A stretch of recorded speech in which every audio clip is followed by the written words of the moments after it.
Good morning and welcome. Oh!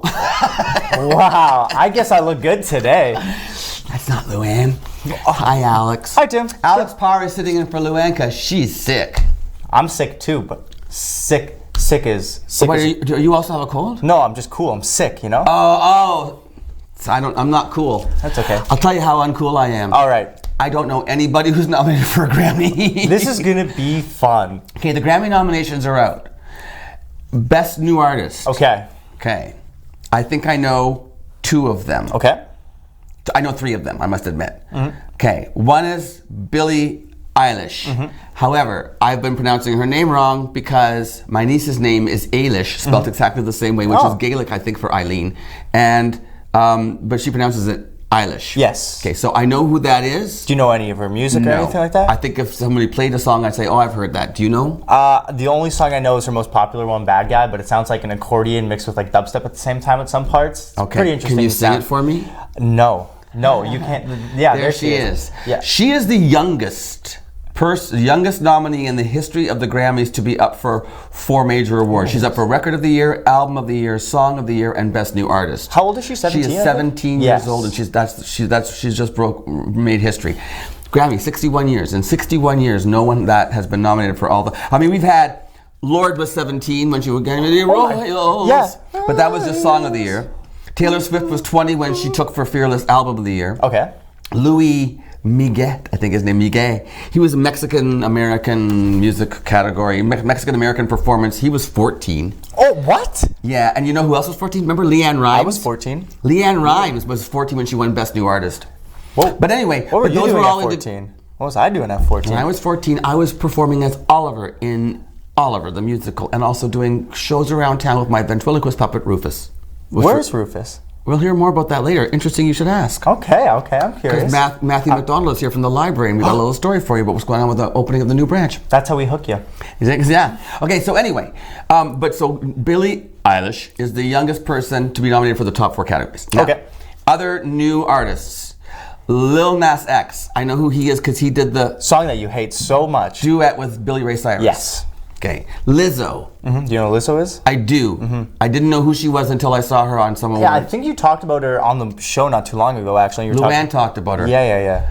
Okay, so those are 3. Yeah, I know those ones. Black Pumas or Pumas. I have Do you say Puma or Puma? I would say Puma because I have some black Pumas at home in my closet. Okay, well, they are now a Best New Artist. That must be a group. I'm very proud of Maggie Rogers. Okay. Apparently, you're not. I'm not hip. I'm not sick as I thought. No. Rosalia. Tank and the Bangas. Are you just like making these up as you go along? These are Best New Artist nominees. Tank and the Bangas and Yola. I know Yola DePietro. She lived across the hall from my mother at Mapleview. I know Yoda. He's from Star Wars. Okay, so now here's where I show my age. Okay, what do you mean? I didn't know any of those either. Well, no, because now I do know these people. Okay. Traditional pop vocal album. I guess that means songs for old people. Michael Bublé's nominated. I know who Michael Bublé is. He's a Canadian nominated for another Grammy. Yay. He did some great advertising Barbara Streisand. Okay, yeah. Okay, she's nominated. She's 3? Barbara? Still putting out bangers. Still putting out top bangers. John Legend. Yeah, of course. Andrea Bocelli. I'm lost there. Okay. And who's that one? Elvis Costello and the Imposters. Okay, yeah. Okay. So what? I'm not that out of step then. No. Those people are really new. I knew more of those than I did the new artists. So Billie Eilish and Lizzo are the top nominees. Okay. And Lizzo has 8 nominations. So there you go. Yeah.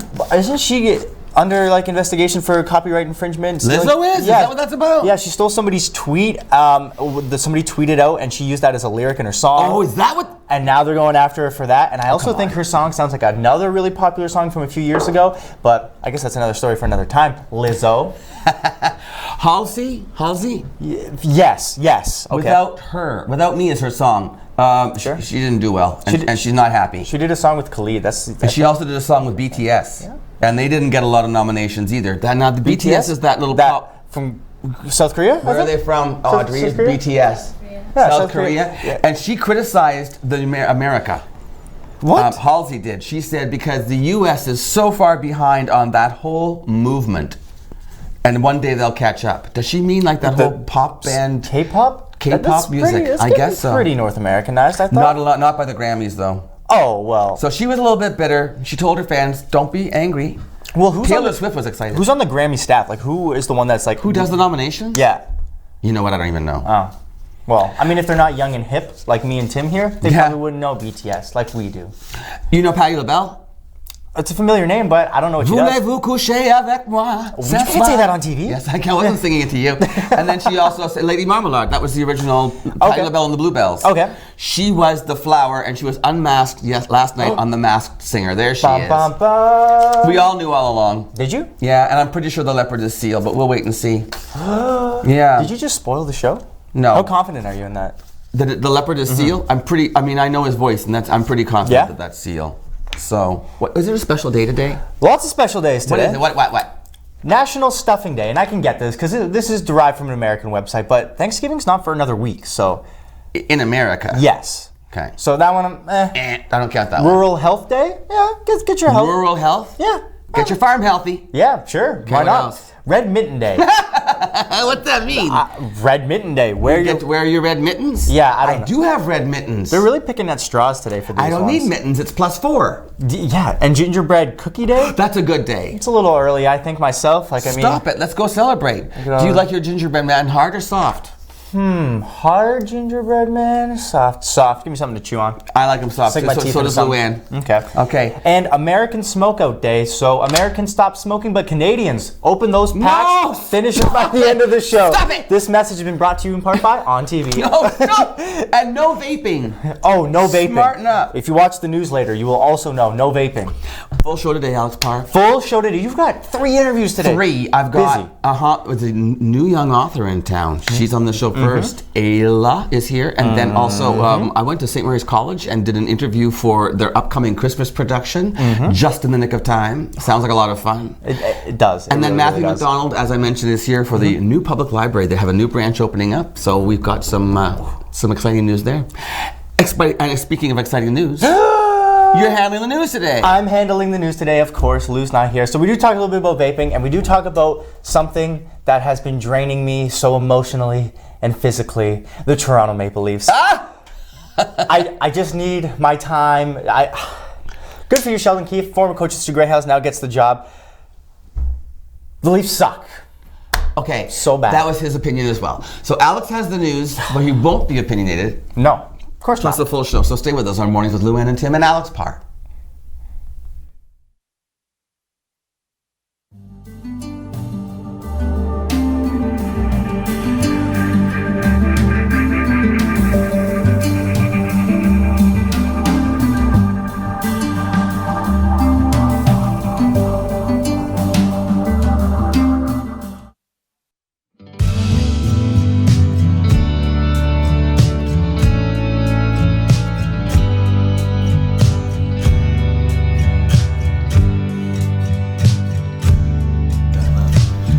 Brian just complimented me on my mustache. I think you probably have more hair on your head than I have on my upper lip, Brian. That's a close contest. Listen, so from, is it UFE? UFE to go into press? That's correct. Okay, this is, you're a publisher.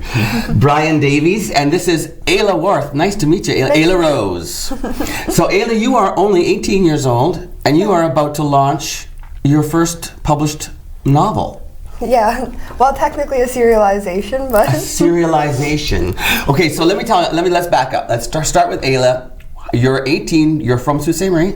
Okay, born and raised. Yep. Yeah. Where do you go to school? I go to Algoma U. Algoma U, studying what? I'm majoring in English and political science and minoring in visual arts and music. What? Oh, great. Okay, so you're smart and creative, which makes for a great author. Have you always written, Ayla? Has it always been a passion of yours? Yeah, I think I started writing when I was like 3. I was making stories about Hello Kitty. Really? Always been creative. And do you have favorite genres? I know the novel you're working on now is called The Crux, which sounds kind of spooky to me. But do you have genres that have had more interest for you as you've been growing up? Well, I've always kind of liked young adult fiction and the fantasy, sci-fi, but this project was like very genre-based around cyberpunk. It was cyberpunk. Holy smokes! Okay, now you're talking a whole other language. Tell me what that means. Cyberpunk. Cyberpunk's kind of like a strand of sci-fi. It's like like focused on like the mixture of low life and high tech. So it focuses around criminals in like a really technologically advanced world. And you created this entire alternate world, Yes. right? How long have you been working on these characters in this sort of story? And I mean, how long has this been in your brain? It sounds like you've really got a whole other world developed. I'd say that I started working on it in 11th grade. I took a writer's craft class at Cora, and we were given this project to pick a genre and write a story. And so I sat down and I wrote out a few thousand words of this crux that A few thousand? Yeah. All right then. I thought I was verbose. Good for you. All right. Go on. So you wrote this for grade 11 as a project. And I got like 95% on the project, and I went on to not touch it again for a couple, like. No kidding, it just sat on the shelf. It just sat on the shelf. In your brain. Yeah, I always thought that I wanted to continue with it, but I didn't really know what to do. And then I ended up joining the early access program at Algoma U in grade 12, which just meant that I could earn university credits. You're a go-getter, Ada Worth. Okay, so grade 12, you went ahead to Algoma U. And then I took just a regular writing class that was a first year one, but then I was emailed about this third year class on accident, kind of. And I think it just got sent out to every English major, even though I wasn't technically a university student.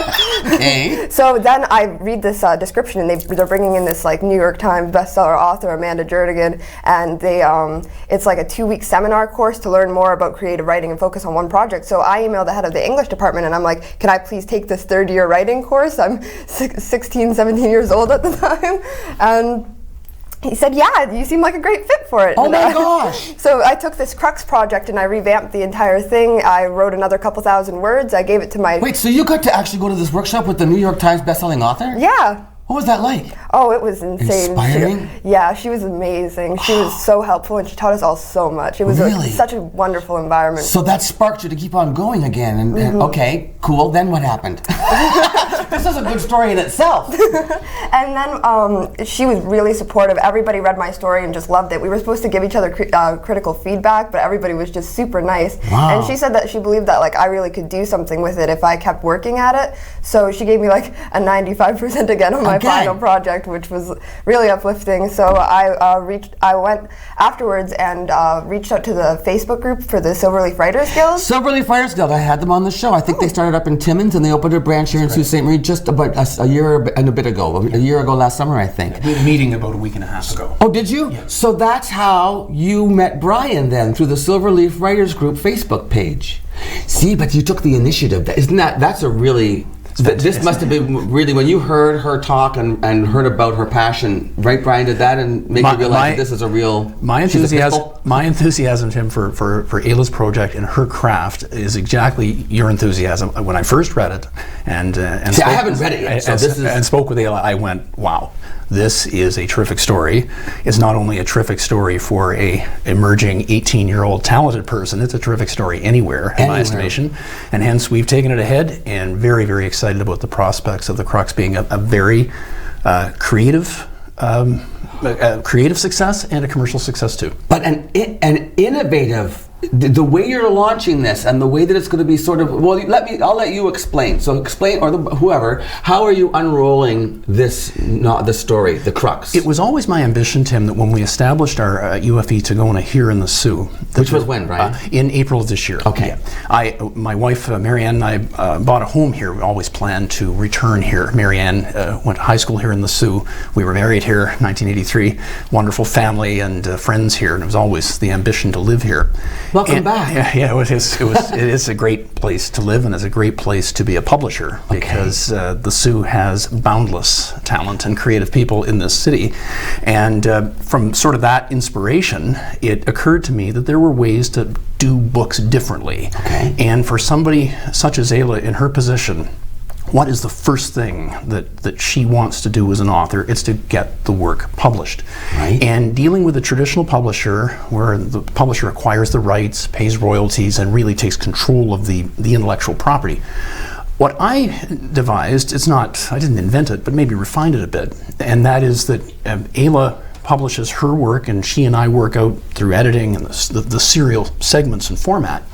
Ayla receives 75% of the revenues that are generated by the advertising online, and then eventually we will publish this book. We think it'll be mid-2020, but the great thing for Ayla's community of readers that will build, it's already building now, through the online publication, she is able to look at feedback she gets from the writing community. The book that actually gets published may be different than what we're publishing on Sue Online. So it's really two for the price of one in a sense with respect to the creative process. So it's almost interactive. Yes. The readers are almost can be part of the process. Very much our hope. Yeah. So it's Sue Online is where you're going to find SueOnline.com, which is some of you are probably watching us on the live stream right now on SueOnline.com. So is today the launch of the first chapter or what? Well, technically, we took a small segment as sort of like a trailer, about 1,000 words, and dropped it. It's just like this opening scene before you actually delve into the world. And now today we're going to be dropping the rest of it. So the crux is the world. All right, and the people who inhabit it are these, what you said, the evil and the... Yeah. How did you describe it? Cyberpunk, what are they? Low life and high tech. Yeah. Would I be low life or would I be high tech? Yes. That's okay. Yeah. I set myself up for that one.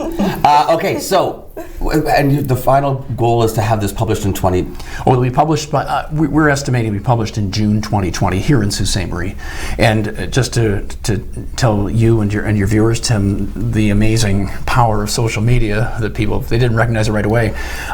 The first trailer segment was published on Monday. Okay. And on Tuesday afternoon, I received a serious inquiry from a New York-based publisher who had a look at this particular work.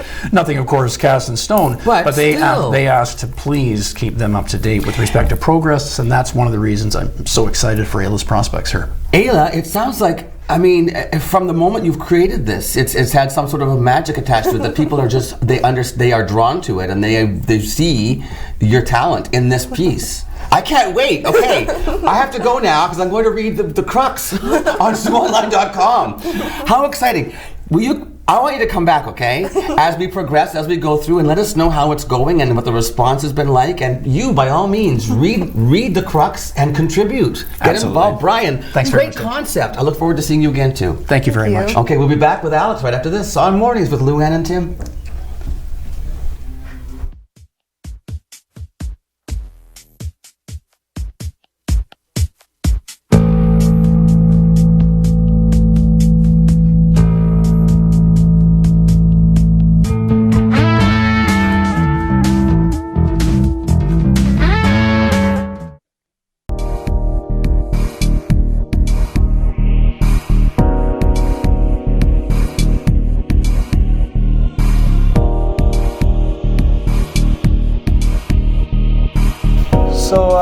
So Tim. Yes, Alex. When's too early for Christmas decorations? Because for me, I'm not one of those people. I like Christmas, and just because I don't have my Christmas decorations set up at 12 a.m. on November 1st doesn't mean I hate Christmas. There's just something about it that just doesn't need to happen sometimes. Like, Alex, I don't know. Normally they say that Christmas should happen after American Thanksgiving. But as far as I'm concerned, you've got your glasses on again. There you go. As far as I'm concerned, it's never too early to start Christmas.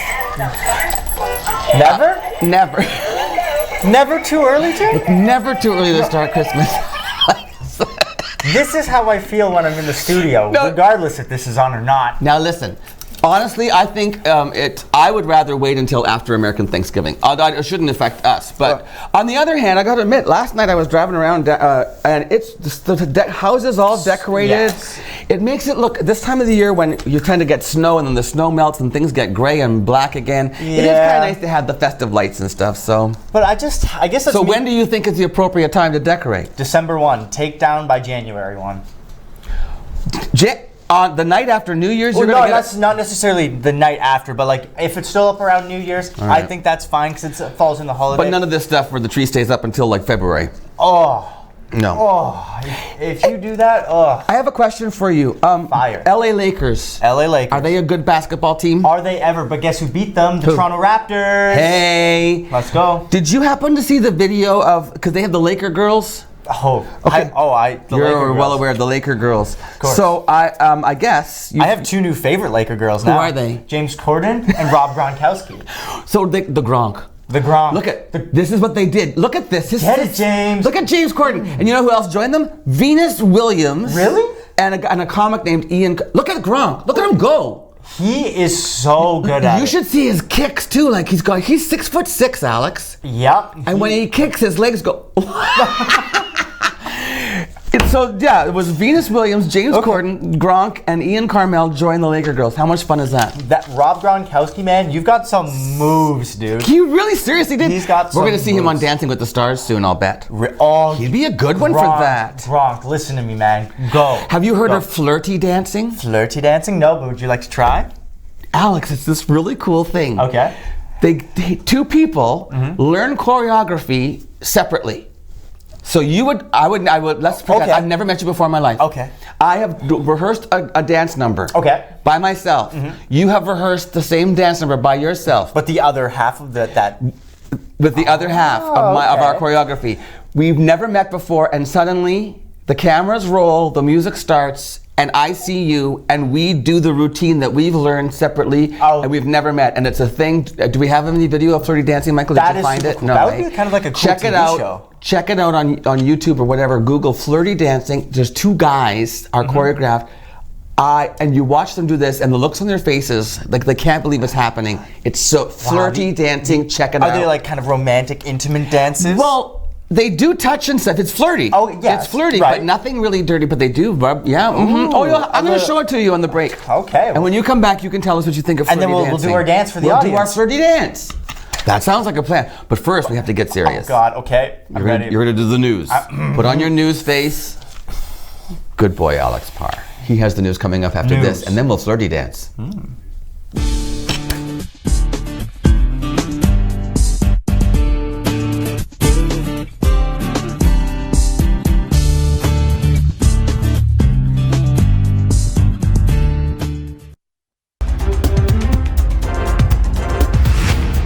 North Bay police have charged 30 people after seizing massive amounts of fentanyl.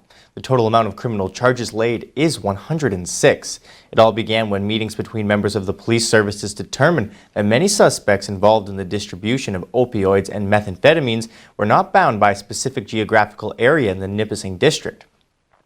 As a result, the North Bay Police and OPP Community Street Crime Unit and Organized Crime Enforcement Bureau partnered to identify and take enforcement action on those people believed to be involved in the illegal distribution of drugs, as well as those who were wanted on outstanding arrest warrants.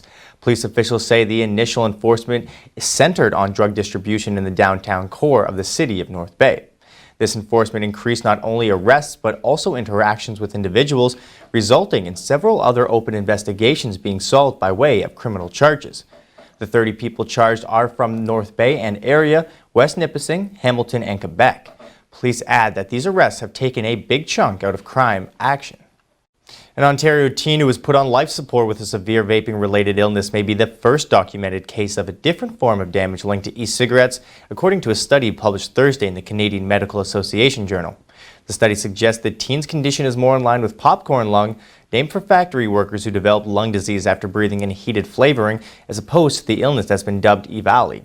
He was initially diagnosed with pneumonia and sent home with antibiotics, but returned 5 days later with worsening breathing difficulties, fatigue, and nausea. Doctors learned that in the 5 months leading up to his illness, the teen had vaped heavily each day, using a mix of flavored e-cigarette cartridges bought online. His favorites were Green Apple, Cotton Candy, and Dew Mountain. He also regularly added THC to these liquids. Billion-year-old meteorites that crashed into Earth contain sugars, researchers say, lending support to the idea that asteroids may hold some of the ingredients to life. An international team of scientists found bioessential sugars in meteorites, which also contain other biologically important compounds, according to a press release from NASA on Tuesday. The researchers found sugars like arabinose and xylose, but the most significant finding was ribose. Ribose plays a hugely important part in human biology. It exists in our RNA molecules and delivers messages from our DNA to help build proteins for our bodies, according to the press release. The discovery of ribose also suggests that RNA evolved before DNA, giving scientists a more clear picture of how life may have formed. Undersecretary of State for Political Affairs David Hale came to the defense of former ambassador to Ukraine Marie Yovanovitch during Wednesday's impeachment hearings. She was recalled after a smear campaign by Rudy Giuliani. I endorse entirely your description of Ambassador Yovanovitch. I'd only met her when I took this job, but immediately I understood that we had an exceptional officer doing exceptional work at a very critical embassy in Kyiv. And during my visits to Kyiv, I was very impressed by what she was doing there, to the extent that I asked her if she'd be willing to stay, if that was a possibility, because we had a gap coming up. Ambassador Hale, then therefore are you saying Marie Yovanovitch is a dedicated and courageous patriot? I endorse what you say exactly. I think and that she served with grace and dignity in the face of the smear campaign? Yes, she did.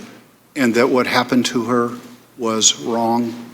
I believe that she should have been able to stay at post and continue to do the outstanding work. And what happened to her was wrong? That's right. The Toronto Maple Leafs have fired head coach Mike Babcock and replaced him with former Hounds head coach Sheldon Keefe. Babcock had a record of 9-10-4 in the 2019-2020 season for the struggling Leafs, who are 0-5-1 in their last 6 games, including 5 straight losses in regulation. Maple Leafs president Brendan Shanahan flew to Arizona on Wednesday to break the news to Babcock along with general manager Kyle Dubas.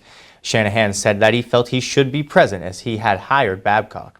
The Leafs, which currently sit 2 points out of a second wildcard spot in the Eastern Conference, fell 4-2 to the Vegas Golden Knights on Tuesday. Babcock's last win for the Leafs on November 7th against Vegas was the 700th of his NHL career. He has a combined career record of 700, 418, 183 with Toronto, Detroit, and Anaheim.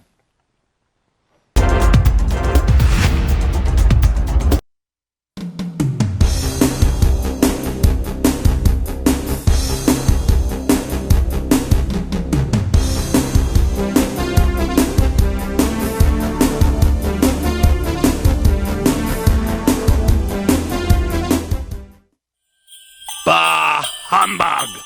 Hi, I'm on location at St. Mary's College, my alma mater, but today I'm just a visitor. I'm sitting with the director and one of the stars of an upcoming Christmas, would you call it a Christmas comedy mystery? What would you call it, Suzanne? Yes, definitely, a comedy mystery. Yes. Yes. So you're the brainchild behind this. Suzanne is the director, and how long have you been teaching St. Mary's now? 20 years. Holy smokes! Yeah. Something in the water here at St. Mary's. I don't know. Or you would never have guessed that you've been teaching for 20 years. Your husband, on the other hand, you can tell he's been around for a while. Yeah. We're going to interview him on the second half. It's all in the family on this show, right? Yes, it is. Yeah. Tell me about what your husband's done. Well, he has been the musical brains behind the whole production, and he's created theme songs for the main characters, original theme songs for the main characters to lead everybody in. They are amazing. I just heard a sneak peek, and they truly are amazing. And you were saying how happy the actors are that each of them gets their own song, right? Yeah, Makes they're you feel very, special. very special. Yeah, they'll get a copy of it when we're wrapped up, Right. and they can listen to it whenever they want. So now, who's in this production, Suzanne? Is this one class? Is it a collection of students from throughout the high school? Who's involved in this? It is a collection of students throughout the entire high school. Everybody's volunteering their time. We're having rehearsals after hours, and we have a full cast with lines, 20 members, and we have an ensemble of another 10 students, so 30 students in total. Holy, that's a huge cast to manage. Ryan, so how you've done theater since you were very young. What's this experience been like for you? And tell me a little bit about your character and the plot line, if you don't mind. It's been a lot of fun. It's been really cool to see everything sort of come together. My character is Red Mistletoe. I am a detective tasked with finding Santa Claus, who has been kidnapped. No! Yes. That's terrible. What happens that Santa's been kidnapped? What are the results of that? Well, the entire community, I guess, of the North Pole, they start to lose all their color and their spirit, and it's very, very sad, but... Wait, so does that mean that on the set and costumes and stuff, color has to change over the course of the show, Suzanne? Yes, it does. We have to have dual set and costumes for everyone, props, everything. Well, that was silly. Why did you choose this show? That's difficult. So who's your designer then? Laura Johnson is designing all of the set, and Heidi Zagordo is working on the costumes. And they are both employees here at St. Mary's as well. Yeah, an entire teacher team, 35 teachers involved. Oh, and Eugene Pagliaro if you remember, if you've been watching the show, you saw Eugene build the cabin that went out to Pancake Bay Provincial Park, and Eugene is constructing the set. He is our set construction. Yes, and he's using his construction students to create the set, and they're learning a ton. They're learning about set. That's important because we need more. You know this. We need more set designers in Sault Ste. Marie. Right. So it's all volunteer. What's the time commitment been like for you? Is it you're pretty used to it, but do you think some of the kids are going, wait a minute, this is way more hours than I thought? Well, yeah, it's definitely different for people. We've been doing sort of starting at 6 and 7 at night and going until about 9. Wow. Mondays, Wednesdays, Thursdays, Saturdays. Wow. Yeah. So now, and the show goes up when, Suzanne? The show starts opening night on November 27th. Oh, and how many performances? We have 3 performances, the 27th, the 29th, and a matinee on the 30th. Oh, that's great. And it's right here at St. Mary's College in your new theater. Yes. This is a huge space. I mean, the set is massive. You got a 2-story building beside us here. It's wild. What about now? You're most known for doing musicals. Have you done other plays without music before, or is this a first for you? Well, I've done a couple like little ones here with you, but yeah, it is a bit different. Yeah. Definitely. And now you also said there's some little ones in the show. Is that true? Yeah, some Where'd you get them from? staff members' little kids. Really? Yes, very cute. Yeah, 4 little kids that are going to come out and all dressed out in elf costumes, running around, interacting. It's very sweet. Who's doing costumes for you? Heidi Zagordo. Did you mention that already? Yeah, I think you did. Heidi Sorry. Zagordo and Tina Tebow. Okay. Now, this picture here that I started off with, this is one of the relatives of the bad guy in the show, right? Is that something like an ancestor? We're in his house right now. Who's that character? Humbug. Oh, Humbug is Bob Humbug. Bob Humbug. How did you come across this script? Where did you find this? I was just perusing on different sites, and Dramatic Publishing had this wonderful script available, and I bought a copy for myself, read it, and fell in love. Right? Yeah. And this started with you about a year ago. How long ago did you start preparing this? Yeah, I've been obsessed with this for about a year. You can ask my husband about it. That's all I keep talking about. It's been a year in the works because something this large takes time. It does. And it takes a lot of organization. It sure does. And what other kind of characters do we meet in the show, Ryan? Besides, I guess you're the hero, right? As Red Mistletoe, the detective, and obviously we meet Bob Humbug. What other characters? Who else do we get to meet in the show? There's a character named Holly Wreath. I love these names. Holly Wreath. And who is she? She's sort of my companion throughout the adventure. And when you say companion. Yeah, I get like that. Yeah. She becomes your girlfriend. Well. Okay, and then who else? We have Fruitcake. Excuse me? Fruitcake. Who's Fruitcake? Well, he's sort of a snow cone vendor. Okay, yeah. Yeah. So what role does he play in all of this? Is he like a sidekick or what? I guess sort of a henchman. He's on the evil side. Yeah. Oh, okay. Yeah. And then who else? Is Santa in it? Santa is in it. Okay. Yes. And Mrs. Claus? Mm-hmm. I knew that Mrs. Claus was in it because I heard the song you wrote for Mrs. Claus off camera there. We'll be featuring some of that music throughout the course of the interview. Okay, so where do we get tickets, Suzanne? You can buy the tickets here at St. Mary's College at the front office. Okay. $20 for adults, $10 for students and seniors, and under 5 are free. Oh, that's great. Under 5 are free, and it's a family show. It is a family show, definitely a family show, and it has comedy for everyone. Yeah, from 1 to 101. There you go, 101. I'm allowed to come. Is there anything else coming up for you lately in the near future that we should be watching for? Nothing else that I can think of. I just finished with Matilda. How'd that go? It was a lot of fun. It Was was a great run. Did you hear what I'm doing in the spring? Yes, I did. Da-da-da-dum. Da-da-da-dum. Oh, I heard that as well. Yeah, so maybe we'll see you at the auditions. Yeah, I would like to.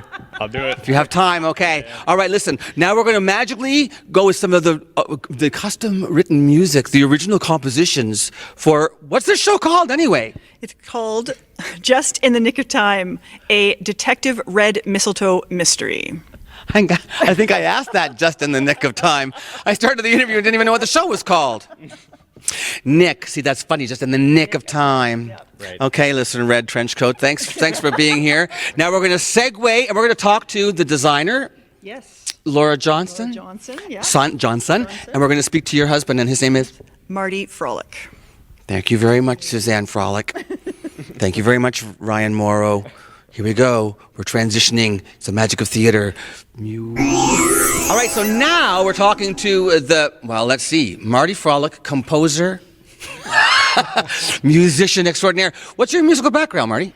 Well, I've always loved music. I've sort of self-taught for decades. In what, like instruments? Yeah, I played in bands ever since I was about 16 years old. Really? I play some guitar and some keyboard, a little violin, and sort of whatever is needed at the time kind of thing. So you and Suzanne were sitting around at home talking about the show because she says that's all she talks about. And then who came up with the concept of the music? Was that you?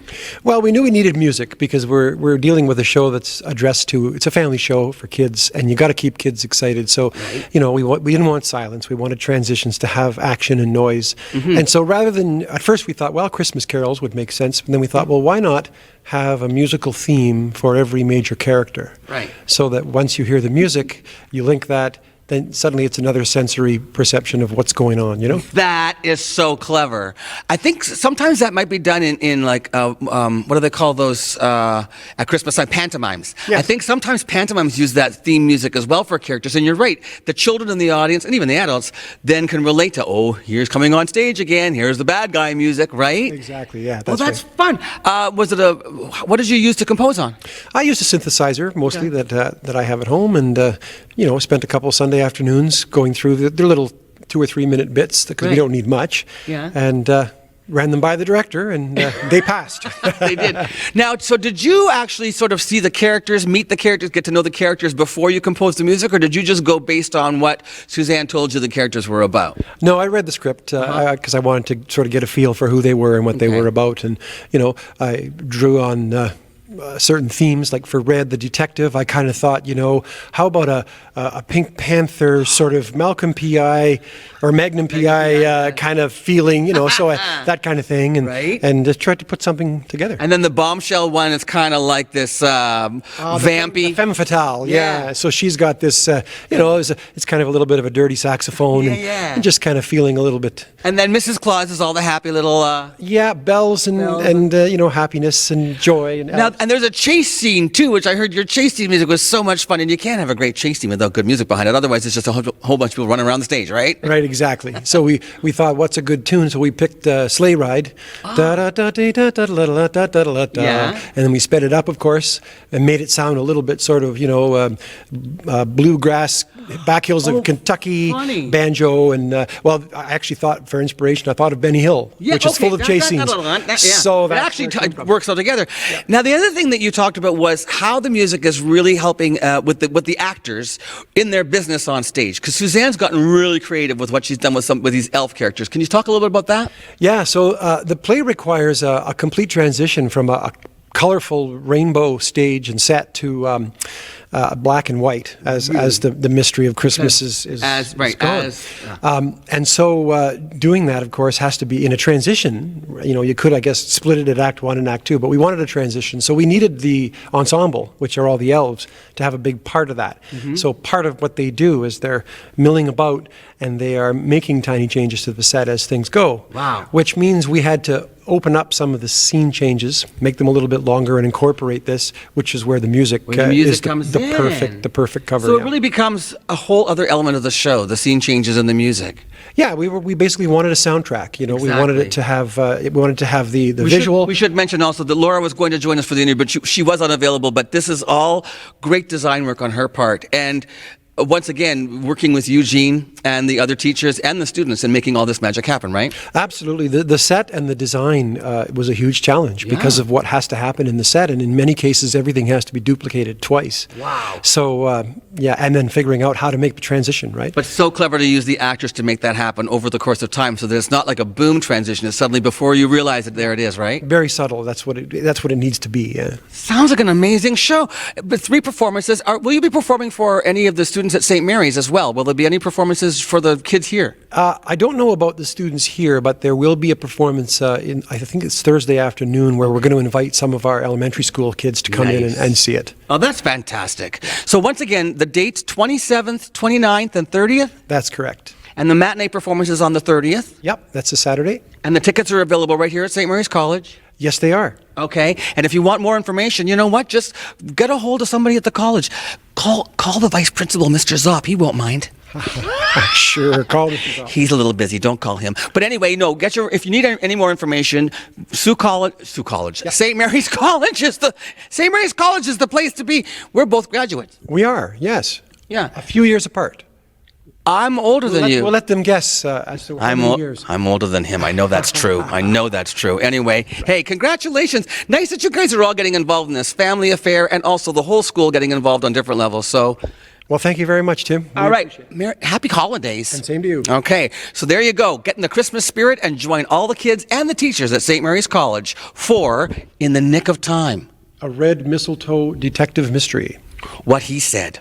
We'll be back with more Mornings with Luann and Tim right after this.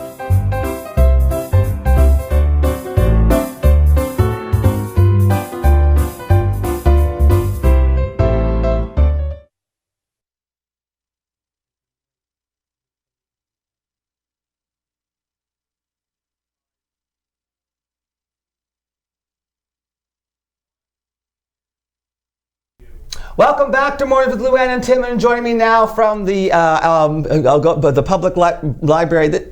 Matthew McDonald, you're looking a little different. So are you. You're trying to grow a mustache, and I'm doing way better than you are. Oh, nice trying, Lurfy. Matthew McDonald, tell me about the new library branch. Well, it's over 11,000 square feet, and that means over 3,000 square feet of new, what do you call that, where you keep all the old... Tim, Oh! What are you doing? Oh my gosh! It's Hi, Matthew McDonald. Hi. Oh no, I've been found out. It's a puppet imposter. You guys look exactly alike. I was so confused. He is a handsome puppet. Matthew, I'm doing ventriloquism. That's how I got my start in ventriloquism, was at the public library. Yeah, you worked at the library a lot earlier than I did. Yes, I started when I was 12 at the library. I went to the library and took out books on ventriloquism because I had seen a ventriloquist on television, and I went down to the Centennial branch, which is now the James L. McIntyre branch, and I took out books and I learned how to be a ventriloquist. And then I got gigs, and the library actually hired me for story times with my puppet Rufus. Yeah. And I'm making a return engagement with Rufus at the grand opening of the new branch. Yes, that's which is awesome. Just down. It's Monday. On Northern Avenue. On Northern Avenue, yeah. And what's the branch called? Well, it's called the North Branch. It's called the North Branch. It's in the north part of the city. Yeah. It's in the north part of the city, but it's really centrally located for a lot of schools, right? Is. I mean... Oh, we're going to be right next to the Boreal School, and there are a number of other schools around the corner, too. I think Notre Dame. Superior Heights is just a walk away. St. Mary's is down You're down almost smack dab in the middle of St. Mary's and Superior Heights, and then... Sioux College, too. So we're looking at getting at every age. And there's some senior centers... residents around in the too. Proximity as well, yeah, right? So it's a great location. It's a great location. It's brand spanking new.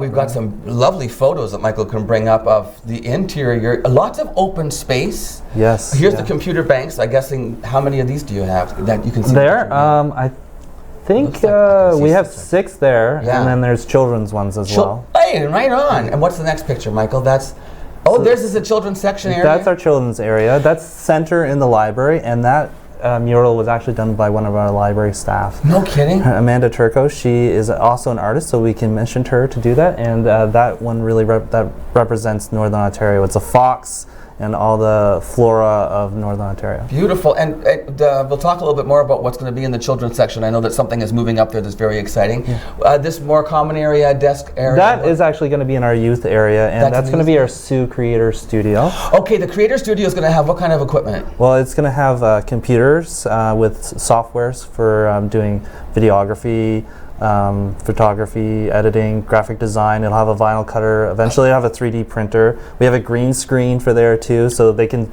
practice their skills and then eventually On take over editing for and you. Take over for our team. You guys, your job is on the line. That's okay. And then what else? Do you have other pictures? Look at this. How very modern. Yeah, it is. Lots of open space. Lots of space. That's a seating area near the circulation desk, and you can see some of the collections in the back. Those little pod things around the table, those are seats for kids. For the kids. Yeah. And you know, there you go. Look at the kids area. What is moving up there? The Science North? The Science North Think Hub. So we were one of 6 communities in Northern Ontario to receive a Think Hub from Science North. And it has been at the James L. McIntyre Centennial Library, but its permanent home is going to be at the North Branch because there are so many schools around there. We think that it's going to be a great location for it. Think Hub. Yeah. And then also because of the open concept space, it allows you to do more.